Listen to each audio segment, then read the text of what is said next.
Good morning, all of you. Now, today we are going to discuss about a next unit, and in that we are going to discuss about an introduction to genetic engineering. The genetic engineering म्हणजे काय या संदर्भात आपण बघायचं तर इतक्या डिटेलमध्ये आपण DNA काय आहे, जीन्स काय आहेत, त्याचे ट्रान्सफॉर्मेशन कसं होते, ट्रान्सडक्शन होते, रिप्लिकेशन कसं होते, या सर्व गोष्टीचा आपण अभ्यास केलेला आहे. नाव ॲप्लिकेशन काय आहे जे आपण आतापर्यंत शिकत आलो जीन्सबद्दल DNA बद्दल, तर त्याच्यापासून आउटकम काय भेटणार आहे, या मॉलिक्युलर बायोलॉजीचं खरं उद्दिष्ट काय आहे, तर ते आहे modern approach to utilize the genetic information for human welfare. म्हणजे काय, जेनेटिक इन्फॉर्मेशनचा वापर करून मॉडर्न काळामध्ये आपल्याला वेगवेगळ्या प्रकारचे ॲडव्हान्टेजेस कसे मिळतील या संदर्भातच हे सर्व युनिट आहे. That is genetic engineering, tools use in genetic engineering, introduction to genetic engineering etcetera. तर आपण बघूत पहिले जेनेटिक इंजिनिअरिंग काय. Genetic engineering is the artificial manipulation or the alteration of genes. म्हणजे काय, तर यामध्ये आपण आर्टिफिशियली, आता तुम्ही आता जस्ट लास्ट लेक्चर जर तुम्ही केलं असेल तर तिथं natural way of transduction, manipulation and recombination of DNA takes place. म्हणजे काय, नॅचरल पद्धतीने जेनेटिक मटेरियल एक सेलकडून दुसरीकडे जाते आणि रिकॉम्बिनंट होते आणि ते ऑर्गॅनिझम मॉडिफाईड होतो. याला आपण हीच प्रोसेसला आपण करतोय, पण ती करणं कसे artificially we are doing that. So that is known as genetic engineering. So genetic इंजिनिअरिंगमध्ये काय येतील, removing certain targeted genes of the organism or inserting the genes into the DNA of another organism or cut paste process. Genetic इंजिनिअरिंगमध्ये तुम्ही काय करणार, एखादा जीवजंतूमध्ये jeans add करणार, delete करणार, रिप्रेस करणार किंवा त्याला हायपर एक्सप्रेस करणार. हे सर्व काम येते जेनेटिक इंजिनिअरिंगचं.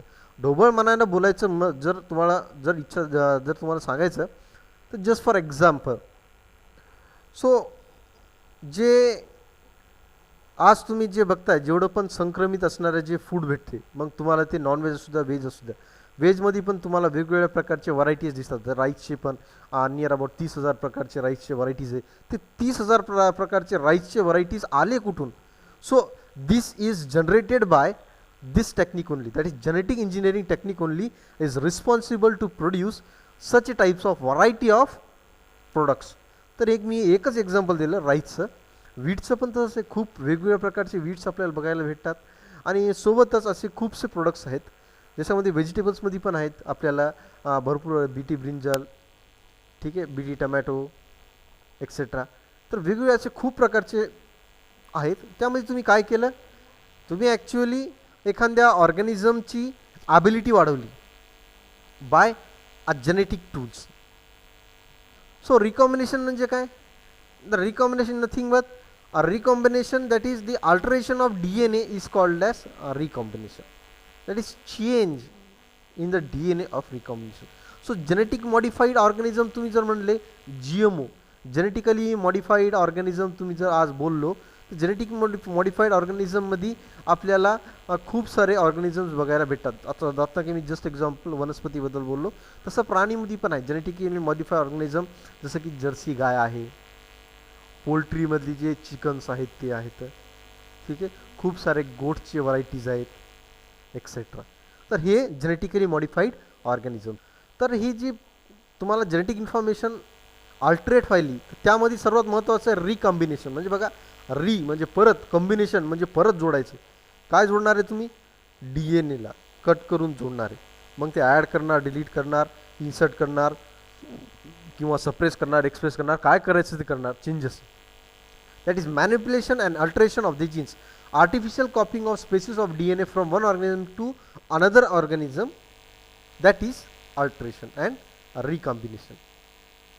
यामध्ये तुम्ही काय करणार, बेसिक टेक्नॉलॉजी काय आहे, तर बेसिक टेक्नॉलॉजी तुम्ही काय करणार, जी कुठला पण जीन आहे तुमचा, तर तो जी युकॅरियोटिक जीन आहे, तो युकॅरियोटिक जीनला तुम्ही काय करणार, ते युकॅरियोटिक जीनला तुम्हाला काही पण करून कुठल्या वेक्टरमध्ये टाकावं लागेल. तर वेक्टरमध्ये टाकून, वेक्टर म्हणजे माध्यम. ठीक आहे. काय केलं, हे युकॅरियोटिक जीन आहे. आता याचं काही बेस्ट एक्झाम्पल तुम्हाला देतो. याचं बेस्ट एक्झाम्पल इन्सुलिन.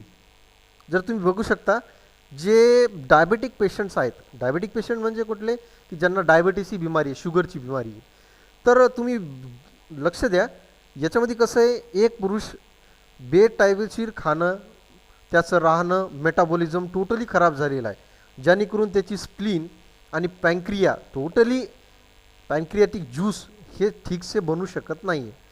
पँक्रियाटिक ज्यूसमधलं एक ज्यूस आहे इन्सुलिन, जे की एक एन्झाईम आहे. आता तो एन्झाईम बनवतो कोण, मनुष्य. कशासाठी, स्वतःचं जे काही पण अन्न त्यांनी खाल्लेलं आहे त्याला व्यवस्थितपणे मेटाबॉलिझम करून बॉडीमधली जी शुगर आहे त्याला मेंटेन ठेवण्यासाठी. पण होते काही पेशंट्स आपली बॉडी लेवलची शुगर व्यवस्थितपणे मेंटेन करू शकत नाही, जेणेकरून काय होते, तो डायबेटिक होतो आणि डायबेटिसच्या गोळ्या खातो. आता हे गोळ्या डायबेटिकचे जे इंजेक्शन्स आहेत, तर हे कुठून येतात, कसे बनवतात, तर याला त्यांनी काय केलं, एका बॅक्टेरियामध्ये, जस्ट फॉर एक्झाम्पल इकोलायमध्ये त्यांनी काय केलं, इकोलायमध्ये त्यांनी काय केलं, हा जो बॅक्टेरिया आहे त्या बॅक्टेरियामध्ये कुठला जीन टाकला, जसे मानवाचा पॅनक्रियाटिक जीन जे की इन्सुलिन बनवतो तो जीन गृहीत धरा हे आहे. याला काय केलं त्यांनी, ब्रेक केलं. ब्रेक केल्यानंतर त्याचे तुकडे बनवले. ते तुकडा मग वेक्टर म्हणजे एका वेक्टर म्हणजे काय, त्याला आपण म्हणून एखाद्या गाडीमध्ये ठेवला आणि ती गाडी मग डायरेक्टली कुठं नेऊन टाकली, ती गाडीमध्ये जे DNA आहे ती गाडी डायरेक्टली कुठं नेऊन टाकली, आपल्या कोलायच्या जेनेटिक सेलमध्ये नेऊन टाकली. ठीक आहे. आणि त्याला कोलायला जेनेटिकली मॉडिफाईड करून टाकलं, जेणेकरून काय करायली, कोलाय वाढायली, पण न कळत ती काय बनवायली, इन्सुलिन बनवायली. आणि ते इन्सुलिन प्युरिफाईड करून आपण त्याला फार्मास्युटिकल कंपन्या काय करतात, त्याचा वापर करून गोळ्या बनवतात, औषधी बनवतात, आणि जेणेकरून जेवढे पण डायबिटीस पेशंट आहेत तर त्यांना ते भेटत आहे आजकाल. तर अशा पद्धतीनं रिकॉम्बिनेशन टेक्नॉलॉजी थ्रू तुम्ही तुमची genetic information, just for example plant असू द्या, ॲनिमल असू द्या, कुठलीही कोणाचीही जेनेटिक इन्फॉर्मेशन कुणामध्ये पण इन्कॉर्पोरेट करून त्याला मॉडिफाईड केल्या जाते. पण त्यावर पण बॅन आहे आणि इथिक्स आहे. ठीक आहे. काही मानवाच्या हितासाठी असणाऱ्या गोष्टीलाच परमिशन असती, कुठलं पण अनवॉन्टेड किंवा बायोवेपन बनवणे हे घातक आहे म्हणून त्यांना परमिशन नसते. जे मी बोललो आता तेच.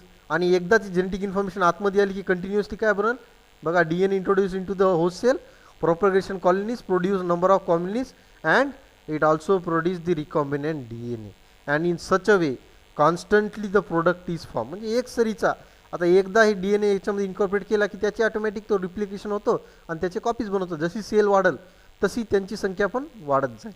म्हणजे बार बार ही गोष्ट करायची गरज नाही आहे. So what are the techniques you are going to study.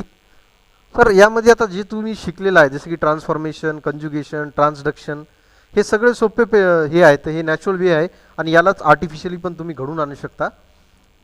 पण नवीन काय आहे, नवीन method is electrophoresis, that is separation of DNA from the cell by the charge particles आणि मायक्रो इंजेक्शन आणि लायपोझोम मिडिएटेड जीन ट्रान्सफर. तर असे काही जेनेटिक इंजिनिअरिंगचे काही मेथड्स आहेत, that is use to recombinate the organism or to produce a genetically modified organism.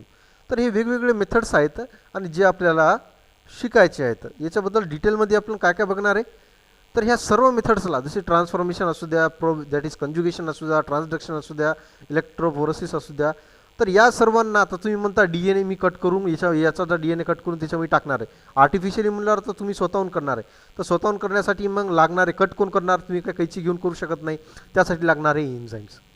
तर आपल्याला next लेक्चरमध्ये तेच बघायचे, that are tools are responsible to use in genetic engineering. मग टूल्स कुठले कुठले आहेत, मग टूल्स आहेत एन्झाईम्स, सर्टन एन्झाईम्स.